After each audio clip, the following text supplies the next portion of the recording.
In Matthew chapter 22, in verse 36, the Pharisees were trying to trick Jesus or trip him up a little bit by asking him this question: Master, which is the great commandment in the law?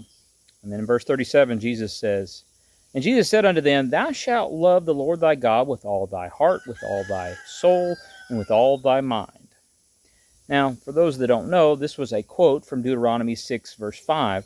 And he goes on to say this in verse 38. This is the first and great commandment.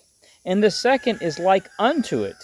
Thou shalt love thy neighbor as thyself. On these two commandments hang all the law and the prophets. Now, most would understand what he means by the first commandment, the first great commandment. But sometimes the second commandment, that is like unto the first, is sometimes confused. Now, in this commandment, he is quoting from Leviticus chapter 19, verse 18. And it's love your neighbor as thyself.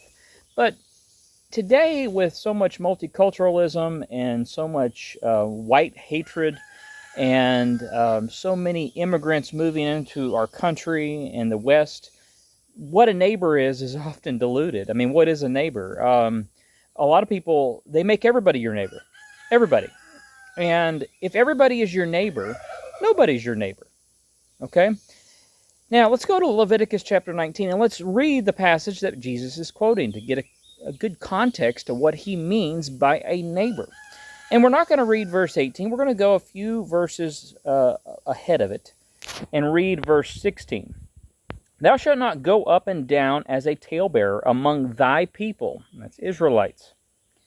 Neither shalt thou stand against the blood of thy neighbor. I am the Lord. Thou shalt not hate thy brother, Israelite brother, in thine heart. Thou shalt in any wise rebuke thy neighbor, and not suffer sin upon him.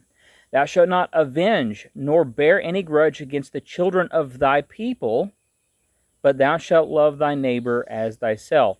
I am the Lord. Now, to be quite blunt, thy neighbor is thy people. And that was the context of what Jesus was saying. He was saying, love God and love your people. Now, there's a lot of people today, particularly white people, is who I'm addressing, that hate their people. They have no brotherly love towards their white brethren. They don't. They hate them. And that is breaking the second commandment, as mentioned in Matthew 22, that Jesus spoke about. That is the second greatest commandment, like unto the first. So we should show Christian brotherly love towards our brethren like Jesus commanded.